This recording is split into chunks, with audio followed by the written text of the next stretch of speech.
It's very important that we don't allow people to steal our dreams.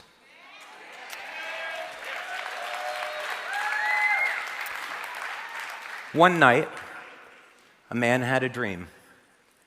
He dreamed he was walking along the beach with the Lord. On the beach, he saw two sets of footprints, one of his and one of the Lord's. As he looked back upon his life, he noticed that during the most difficult times, there was only one set of footprints. This troubled him greatly, so he decided to ask the Lord about it. And he said, "Lord, you told me that once I decided to follow you, you'd always be there for me. How is it then that during the most difficult times of my life, there's only one set of footprints?" And the Lord said, "My precious, precious child, I love you and would never leave you. During your times of trials and suffering, when you see only one set of footprints, it was then that I carried you."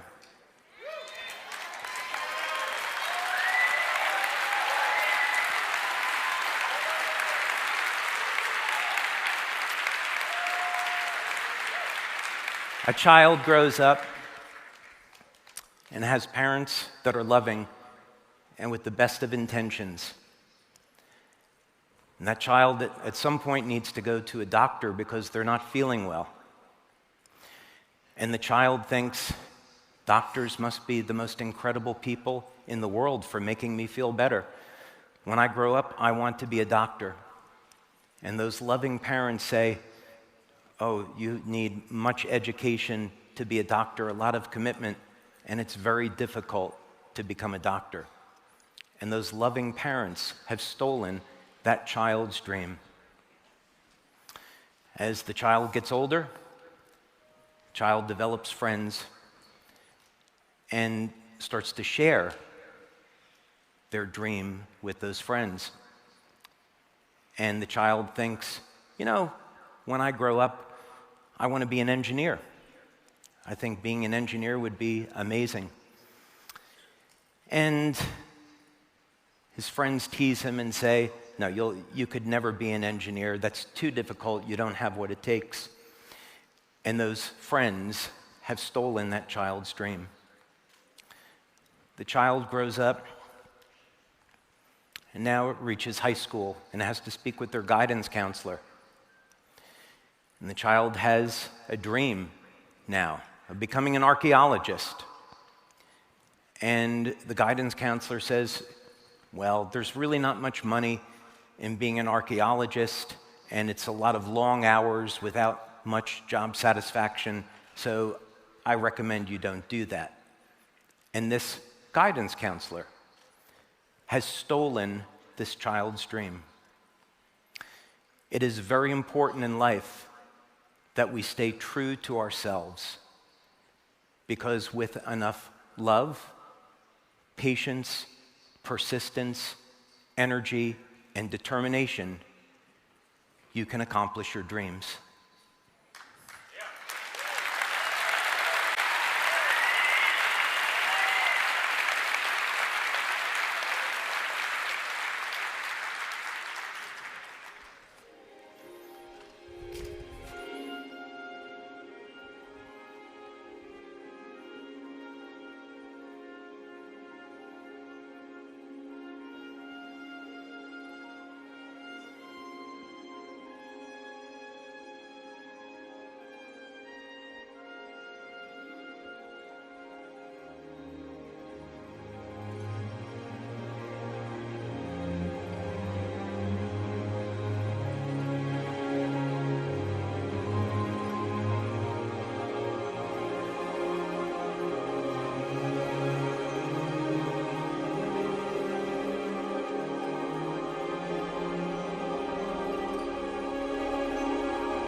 Ladies and gentlemen, I would like to introduce you to... Don't play that video yet. Turn that off. All right. Spoiler. Okay. We're going to replay that in just a second. Let's try that again. Ladies and gentlemen, I would like to introduce you to LifeWave's next humanitarian drone, the Voyager.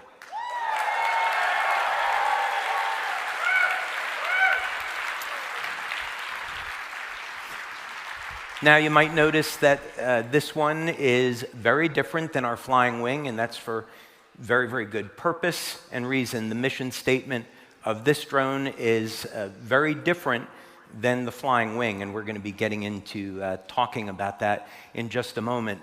But just first a comment about this.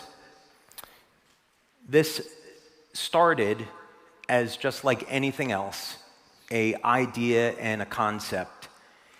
And this is something that I've worked with my son on and a group of engineers that are very talented, and working together collectively, we've been able to bring this to life. And now this drone is capable of something that no other drone in the world is capable of. So we've been able to take a basic idea, create a dream, and then turn that dream into a reality. And we've done this all within less than 1 year.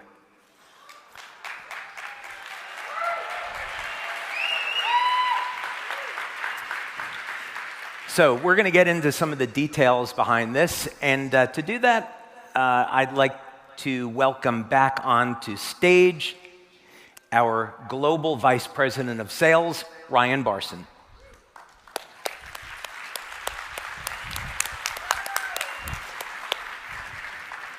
So, ladies and gentlemen, what do you think?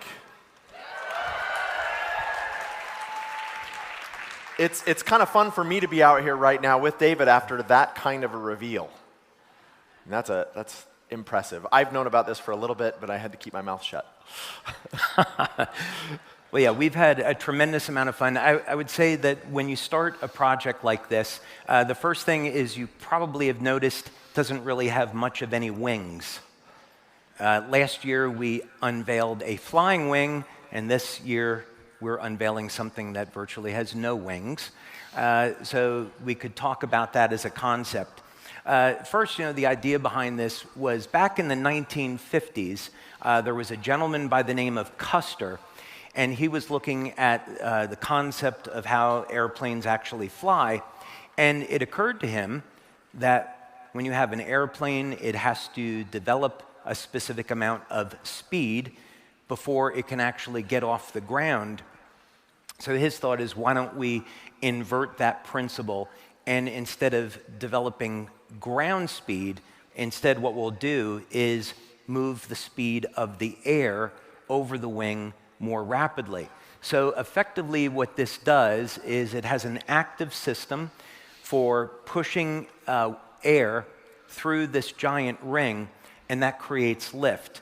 So the advantage of this is that you could have this one parked in your garage, and it could take off from your street, and it could land on your street. This model, which is our second prototype, this is what we would call our phase 2. Phase 1 was a model about 1 meter or so in length, about 3 feet in length. This new model that you see over here is about 10, 11 feet in length, but yet it only requires a takeoff distance of about 35 feet or so. The next phase that we're building, which is significantly bigger than this one, that will have a takeoff distance of about 20 feet or so. So what that means is if we use the fires in Maui as an example, we can take off and land right from the beach or from a street, and then off we go.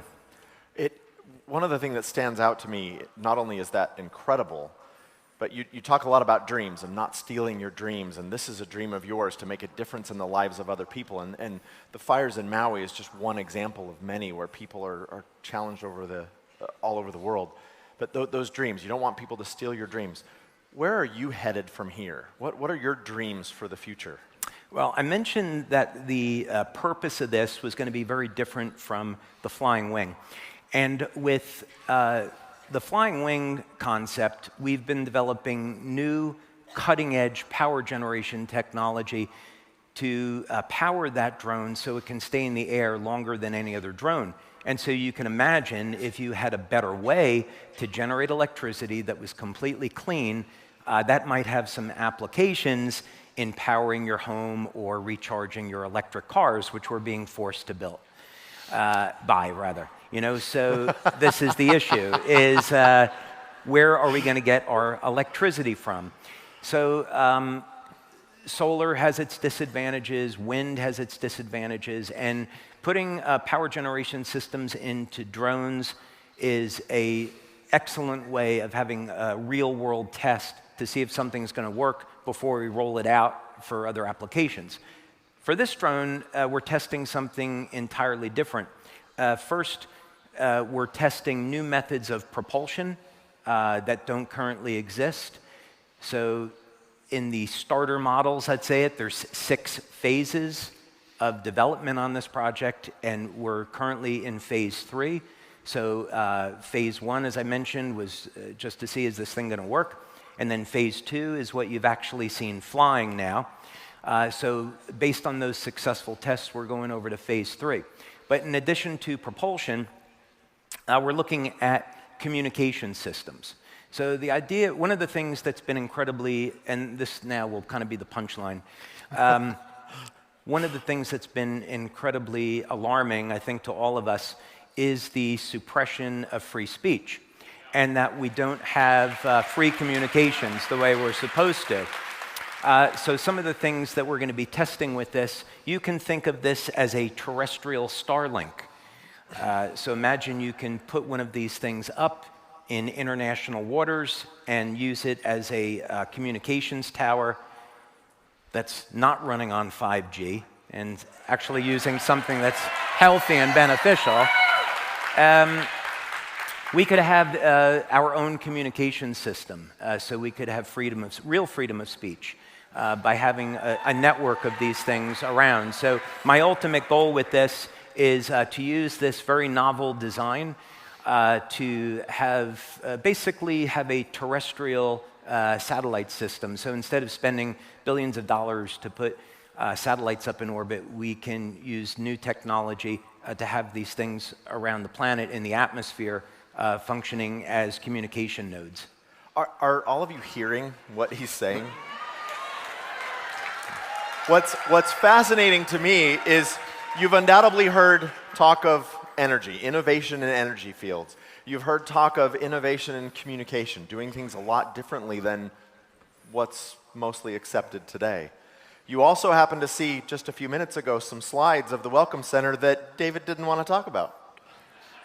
Do you see where this is going? It's the innovation, the dreams, not letting someone steal your dreams, and that innovation is what attracted me to LifeWave in the first place. And I remember during one of our first conversations, and I mentioned this yesterday when I talked, you said something that really got to me, and it was, I want to be an innovator, I want to do things differently, I want to think 15, 20 years in the future. I don't want Me Too products, or to put it a different way, I don't want copycat products that you can buy anywhere else. We have that now with patches. So communication's part of it, power's part of it. Where do you see the rest of this going, and what are your dreams for LifeWave in the future? Yeah, so let's talk about first the capabilities of this, because if we talk about the capabilities, then some of those things are going to become kind of self-evident, right? So one of the things that we've already done with this, in addition to short takeoff and landing, is the loiter speed. So today, if we wanted to take a drone and we wanted to hover it over a target, so let's say we'll use a practical example. We had the unfortunate hurricane that went through Florida, and we had 20,000 homes that got wiped out. And if they had had our drone technology, they could have created a map of the damaged area within about 3 or 4 days, as opposed to the over 6 weeks that it took doing it from the ground. So when we're talking about the ability to loiter over a target, typically we're going to think of quadcopters. And the problem with quadcopters is that the endurance is limited to maybe 15 minutes, 20, 30 minutes at most. So there are very significant disadvantages there. We can't effectively loiter over a target with a conventional drone. They're just flying too quickly. And if we want to include a VTOL module in the drone, the flight time is limited with battery power to about 6 or 8 minutes. So in our drone that you've seen, how would I say this? Off-the-shelf technology allows for a flight of about 6 minutes on VTOL. Our drone is different. We're using other tech that we invented for that. So there's very, very serious downsides. With this drone, we don't need to take either of those approaches. We don't need a complicated vertical takeoff and landing system. We don't need anything like a quadcopter. There's technology that's built into this that allows it to fly today at about 10 miles per hour over a target without requiring any extra blades to do that, like you would have with a quadcopter. So it's extraordinarily efficient, and it works extremely well. All of this innovation, where are we going with this? What do you see as the future for LifeWave in general and for all the people who are here today and all those who are watching virtually? I'm not there yet. I want to talk a little bit more about this so they can understand where we're going with it. Let's do it. I know you're excited to get to that part, Mr. Sales Guy. Yes. I know that, but I want to go through this just a little bit more, because then it will. We should tell the story a little bit more.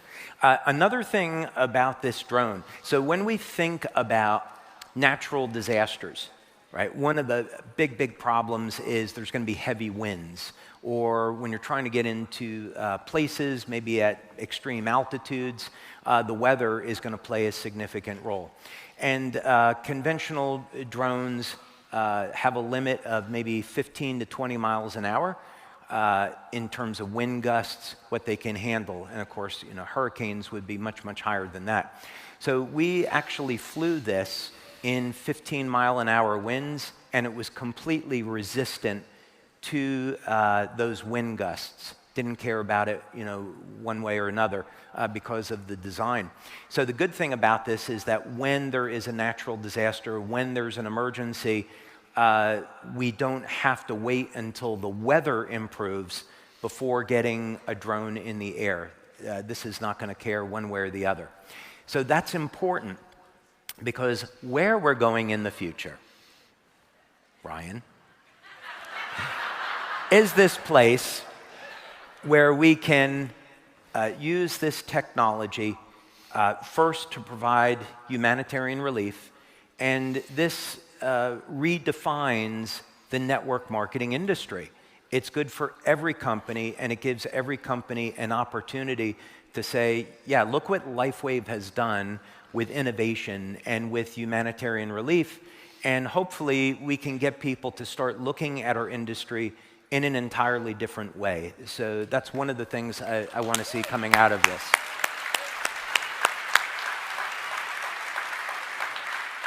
Is that what you were looking for?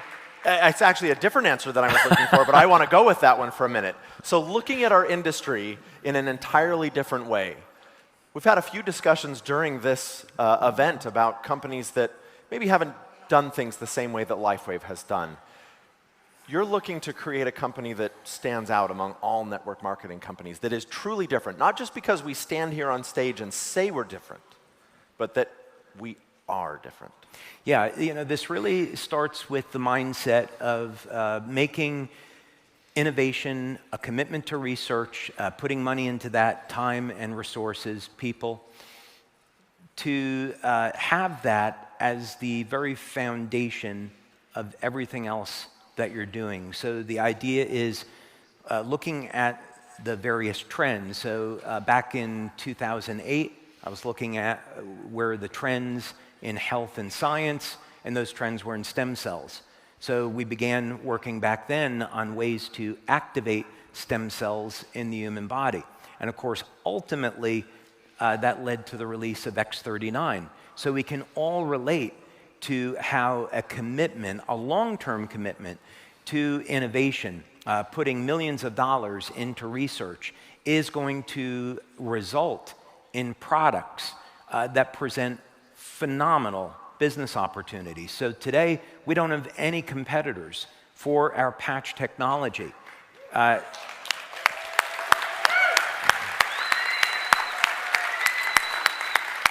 And that's because we continue to invest money, we continue to develop new products instead of resting on the ones that we have. So, thinking beyond that, what are the trends of where things are going in the next 5 to 10 years? Well, we could say our food supply is corrupted. There are unspeakable things being done with genetic engineering with our food.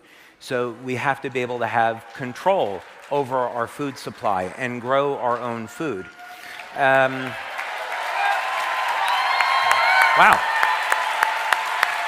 I'm glad they like that. That's a good one. I would dare, based on that response, I would dare to say that we should be concerned with our water. Our water has...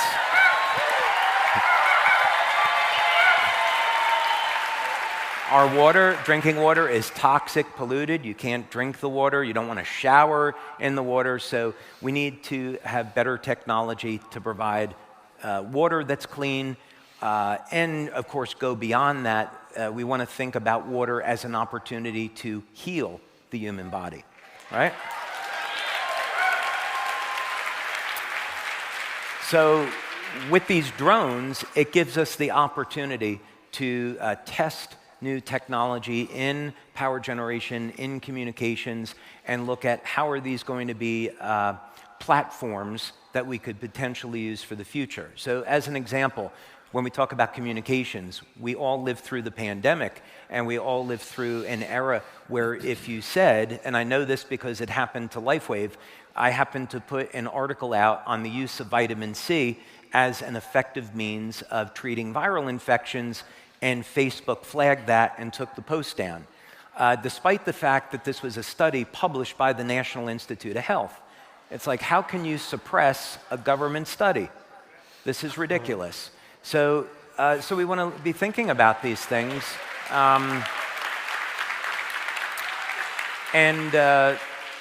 thinking about these trends, so that if we're putting millions of dollars into the research, and we're putting 5 years, 10 years, whatever the period of time is going to be, but it's important just to get started, and just get started, just get going, and then see how it develops. And the drone side of our research has been going incredibly well. It is going better than any other project, I think, that I've worked on. So there's no question it's going to be successful. That's fantastic.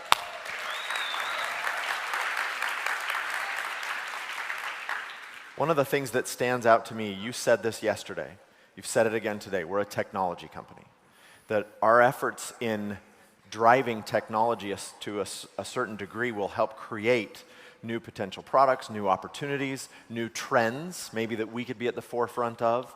We talked a little bit about Star Trek, and you brought up how the underlying theme, underneath Heart to Heart, is Star Trek. Well, some of those things, I'm going to tie it to the space program if I can. Innovations that we take advantage of today started in the 60s when the space program was developing. All kinds of direction and movement in places led to other technologies that they weren't even looking for. Same hold true for LifeWave? Same holds true, absolutely.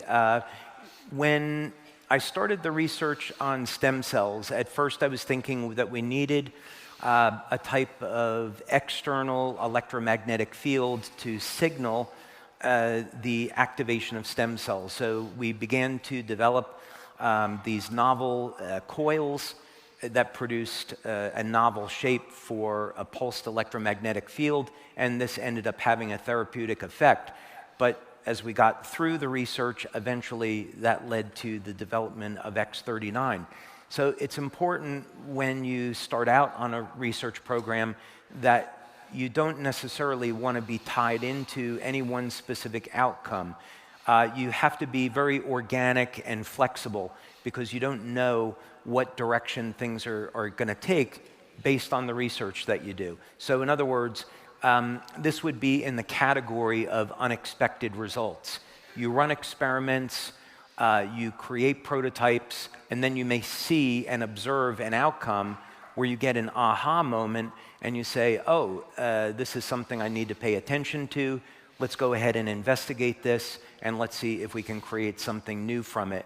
So it's totally okay that you start with one concept and it develops into something else.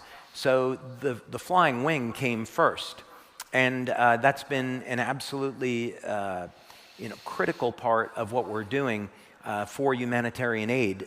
But this was the next step. It doesn't look like the logical next step, but when I began to look at the operational parameters of the flying wing and what it was capable of, I thought, okay, I want to take this now and create something new with it. So I was able to reach out to 3 engineers and present them with a concept, and they said, oh, we've got absolutely something in mind for this, and it was a collaborative effort to get to where we are today. Just phenomenal stuff. Would it be safe to say, David, that you are thinking 5, 10 plus years in the future in terms of innovation and trends and tapping into those and creating opportunities for the people in this room? Oh, no, you think 20 years ahead. Okay. Oh, yeah. No, you think 20 years ahead because you want to look, 10 years is almost a little bit too short. There's certainly going to be many innovations that make it to market within the next 5 to 10 years. And at the rate at which information is doubling and there are new discoveries being made, you have to stay on top of those things and be able to respond to them. But you do want to take the best guess at where we could potentially be in 20 years, right? So 20 years, we'd say that drones are going to be an intimate part of our life. We're going to be getting deliveries of food by drones. You'd be able to have an app and get a pizza delivered or Chinese food delivered by a drone. You're going to get your mail delivered by a drone. Amazon's already doing this. They have a number of patents on it. There's already trials being done to deliver organs in the future. And that organ donations are going away. We're going to 3D print organs. So God forbid, you develop diabetes. You'll be able to have a doctor 3D print a pancreas, insert it into your body, and then inject stem cells from a 25-year-old, and now you have a 25-year-old pancreas, even though you might be 50, 60, 70 years old. So these are all things that are going to be happening in the not-too-distant future. So when we think about the opportunities for drones, when I look at communications and the reason why it impacts us, number one, we need our own system of communications, so we can't be shut down. And then the next thing we need, the next thing we need, we might want to say, is by 2030, right? So just around the corner now. By 2030, it's estimated that the amount of money the communication industry will generate by drones will be $200 billion globally. So this is an enormous market. And so if you can go into that market with a technology that nobody else has and everybody wants, then we can create an unbelievably powerful business opportunity. So that's the thinking of looking that forward into the future. That, ladies and gentlemen, I think is the definition of innovation for a technology company. Well, we didn't talk about the performance numbers on this. Let's talk about that. Okay, let's do that. So we talked about that it's short takeoff and landing. We talked about that it can fly as low as 10 miles an hour. Keep in mind, when most planes are landing, they have to be traveling 90, 120 miles an hour and more in order to land. And this can land only going 10 miles an hour. As a matter of fact, now we can show that video that you were seeing before. This was unbelievably fun to get this out and see it fly for the first time, because a lot of people said, oh, this is never going to fly. But here it took off on the very first flight at about 35 miles per hour. And on this day, it was the winds, where you can see it's a little cloudy, the winds were 13, 15 miles per hour. And this would not be good weather where we normally would want to fly an aircraft, but it was actually really excellent conditions for us to test the stability of this drone. One of the things that you'll notice is that this aircraft is almost entirely devoid of control surfaces. And this uses a technique which is very similar to what we've done on our flying wing, which we have what are called elevons to control left, right, up, and down. And the advantage of this is that we don't need a tail, and we found another way to counter torque. So it minimizes the complexity and improves the reliability. And you can see it just kind of floats along and does a really slow flyby. The other thing, of course, we're going to show in just a minute as it turns around here is that it can land equally in a very, very short distance. So in these initial tests, it's been a distance of about 30 feet or so, and there it goes. It puts right down. So again, you can imagine that in an emergency situation like what we had in Hawaii recently, we could take off and land anywhere, wouldn't have to be at an airport.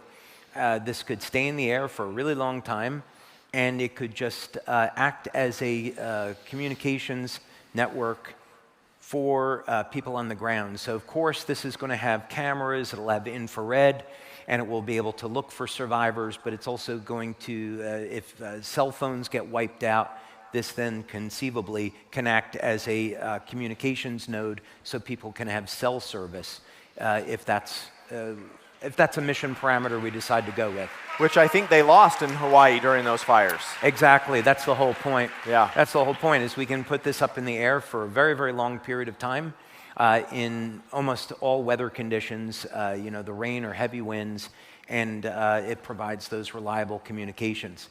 The other thing that's worth noting on this is I mentioned that there's 6 phases to this. And phase 1 was the test. Phase 2 is what you've seen. Phase 3 is what we're going towards. So in phase 2, which is this drone that flies, it will have about a maximum speed of 65 miles per hour. So that's very slow and very conservative compared to the flying wing that we have. In phase 3, the objective is to change a variable on this, and we project that it will be able to fly about 200-300 miles per hour. And so the idea is you could take off from anywhere at very, very low speeds, get up to altitude, fly 200-300 miles per hour, get to your target, and then you can hover there at 10 miles per hour and provide the services that you need to. And then in phase 4 and 5, we're going to go a little bit faster than that. Phase 4 is getting more up into the range of 600-700 miles per hour. And then phase 5 is supersonic, and then phase 6. So think about what phase 6 might mean. Phase 6. Well, as Lucius Fox said to Bruce Wayne, oh, you wouldn't be interested in that. Which is the perfect thing to say to someone so that it garners more interest. Yes. Yeah, so phase 6, I would say, would be what we might call speculative engineering. So this would be looking at nature and looking for examples. And so there's a very, very interesting phenomena. There's a fellow that I was introduced to who's had been doing work for the Department of Defense and looking at this phenomena where there was a plane flying around Bimini, and it was going through a thunderstorm, and it went through this specific zone in the thunderstorm, And within about 10 seconds, it appeared several hundred miles away. And what was found was that there was a phenomena that was created in this cloud where there was a magnetic tripole, and this allowed for a folding of space. And so what happened in this one incident, which is very well documented, is that this plane traveled several hundred miles within about 10 seconds, and it still had an extra 8 gallons of fuel that was in the airplane, so that when it landed, I think this was up over towards Fort Lauderdale or something, it was determined that there was no way the plane had enough fuel to get over there. This was a small plane. So in the type of experiments that we look at, we use this novel shape to create an electromagnetic bubble. And we want to see that if we could attain speeds with this that wouldn't normally be achievable. I think that's a good way of saying it. Literally Star Trek. Literally Star Trek. I was going to say we're creating a warp bubble, but that was going a little bit too far, but that's literally what it is. Yes, that is absolutely phenomenal. How many of you are excited to be part of a company that is this innovative?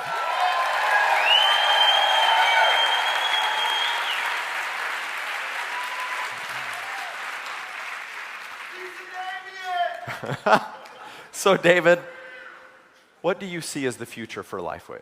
Future is amazing. I think the takeaway on this, right? There should be a takeaway. The first thing is where we are today is that we have a phenomenal line of products that no other company has.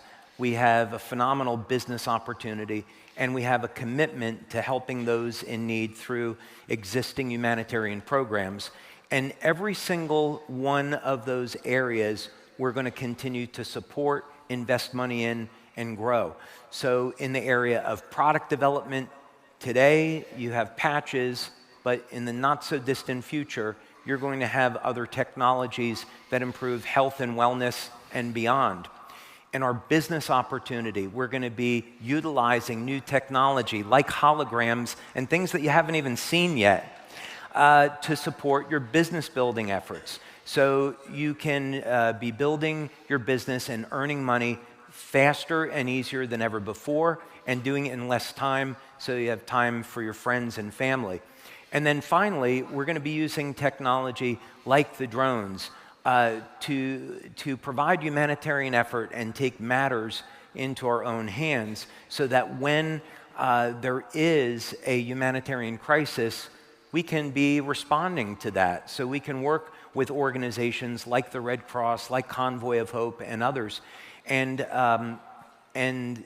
saving people's lives. That's what this is really all about, developing better tools to help those in need. And when we do all of these things, we totally redefine the network marketing industry. So 10 years from now, when people look at networking, they say, oh my God, I want to be involved in this industry. Look how amazing it is, and look what companies are doing, like LifeWave.